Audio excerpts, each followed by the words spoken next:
Guys, what's happening? It's Mike's Soul Dragon channel, and I am back with new release Wednesday. I was not able to make it to the shop at all last week due to working so much. 70-hour work week won't leave a lot of free time for comics, but I managed to get out there this week, and so as you can see, I have got a huge stack of books to read and more to even talk about, so we'll get it started. This is the last issue of I Was a Fashion School Serial Killer. I have enjoyed this very much. It's been a very fun miniseries. I described it as Dexter meets, oh my gosh, The Devil Wears Prada. Very similar. That's kind of how I described it. This guy here, who's the writer of it, he has done, Doug Wagner, he's done a couple other miniseries that I like, and they all are in the vein of really weird serial killers. So this was right up his alley, and this is another successful one. Action Comics. This is the Mark Waid Superman book of Superman being a teenager in Smallville, kind of like year one type stuff. I've been enjoying it. I'm not a big fan of Superman as a kid in Smallville, but Mark Waid on Superman, you can't go wrong with that, as I've said before. This is the last issue of Fire and Ice, When Hell Freezes Over. This is a sequel to the last miniseries they did, the one where Fire and Ice moved to Smallville and opened up business there. Very satirical look, very Mark Russell feel. And I grabbed this one because I love this cover right here. Very kind of a laid back fashion style cover. So once I get finished with this miniseries, I'm going to keep this one and put this one in my cool cover variant box. Bug Wars. This is the last issue of the Jason Aaron, Mahmoud Asrar. I'm not sure how that's pronounced, but this was a 6-issue mini, which is basically Honey, I Shrunk the Kids meets Mad Max. So it quite a bit of fun, very gory, very typical Jason Aaron type stuff. If you read his one book, I can't think of the name of it right now, but it was set in like biblical times after the flood of Noah. And it was really gory and over the top, just like this is. So if you've read that, it's the same sort of vibe. Transformers, there's not much more I can say about this. Robert Kirkman will be taking over soon, so Daniel Warren Johnson is running down his time on this book. Trinity, the Wonder Woman's Daughter miniseries by Tom King, and I want to say her first name is Balelo Ortega. As all you know, I save my miniseries for the end, but Tom King Wonder Woman, I couldn't pass on this. So Batman Dark Patterns Part 3, I believe this wraps up soon with issue number 12, and finally I'll be able to sit back and read it. I look forward to it because I've heard it's more of a straight crime Batman book than a lot of the other books. Supergirl by Sophia Campbell. I said before that this is one of my favorite Superman books. DC has been doing a real good job of giving all ages type books for the Superman fans with the tie-in for the movie. And this is one of them right here. It's very easily accessible. It's not complex, it's not a very complex read. It's very fun. I said before, like a Bronze Age style comic. Just something that is all age but doesn't talk down to the reader. New Avengers number 3. This book was by Sam Humphries, and the first 2 issues were kind of fun. It's nothing, it's not terrible, it's not great, it's very middle of the road, so we might not be much longer for this book here because there's just so much stuff out there right now. And although I like a lot of the characters, I don't have any really great loyalty to it. Ultimates, I've been a big fan of this book since the first issue. This is the latest one, introducing the Ultimates version of Shang-Chi. Amazing Spider-Man. Joe Kelly's run started off kind of slow for me, but it's very much picked up the last couple of issues. So I'm interested in seeing what we have here. And also, I really like this cover. It just looks like the front page of the Daily Bugle. It's really a smart idea to do that. And I wonder if this is the first time that a Spider-Man book has done something to this effect, having the cover be the newspaper Daily Bugle. That would be worth something looking into. Black Cat #1 by G. Willow Wilson. I loved her Poison Ivy book, and I was talking to the guy at the shop, and he said this Black Cat book is just as strong as the Poison Ivy, so I'm looking forward to this. Spider-Gwen. I picked this issue up just to see what the new status quo is. I have heard that they made some changes in the last volume of Spider-Gwen into integrating her into the current Marvel universe. So I've got to pick up a couple more issues for that last storyline of the last volume, and then I'll be ready to dive into this. Fantastic Four #2 with the J. Scott Campbell cover. This, like I said, this kind of shows us that J. Scott Campbell is more than just drawing sexy women. He can draw cool-ass guy superheroes too. And also Ryan North, Fantastic Four, Humberto Ramos. I've been on the record numerous times about that book, so this is an easy pickup.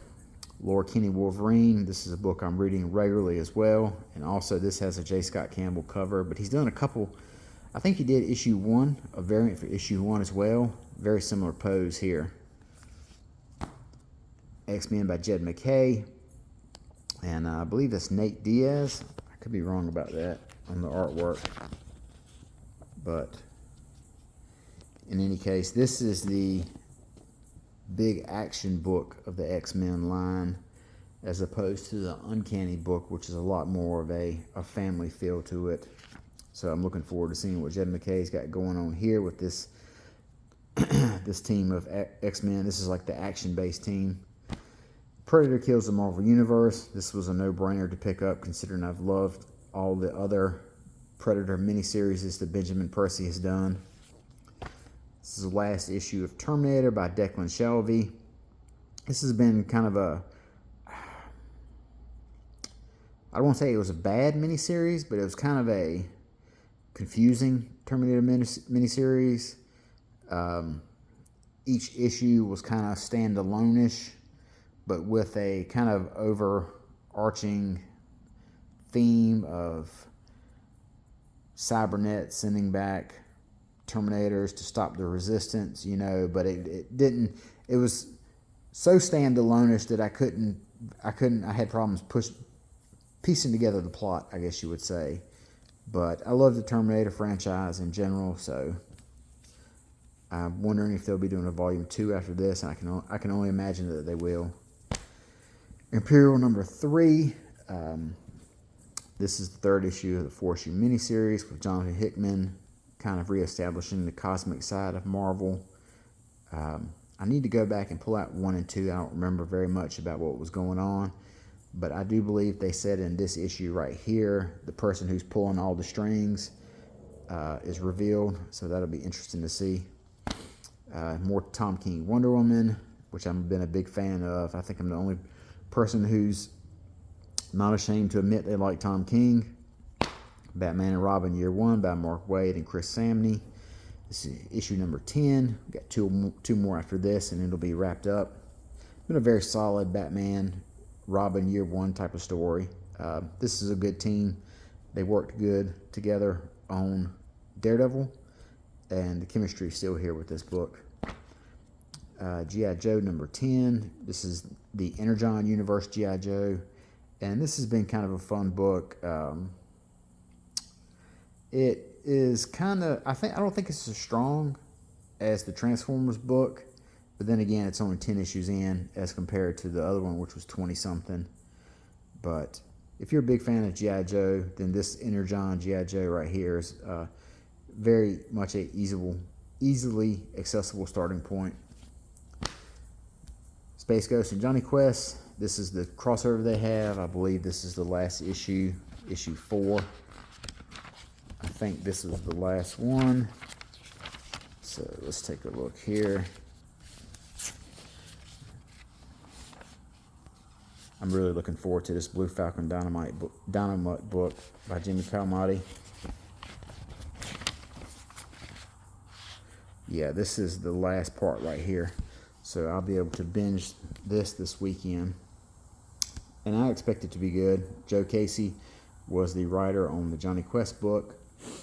And, you know, the Space Ghost book by David Pepose I enjoyed. And I enjoyed the Johnny Quest book. So both of them together seems like a no-brainer that should work out. Thundercats Lost. I'm kind of on the fence about this one. My interest in it keeps waning. The characters I don't seem to have any sort of strong connection to, so this might be on the chopping block as well. And then last but not least is Psylocke number 10. This is the last issue in the Alyssa Wong run. They're wrapping the book up with this one. I enjoyed the book initially, but it got very heavy into Japanese mythology and mysticism and that kind of, you know, which that is fine. You know, there's definitely an audience for that, and it's not wrong to have that in a book. It's just that it kind of was not what I was really looking for in a Psylocke book. So that kind of started to push me out of it.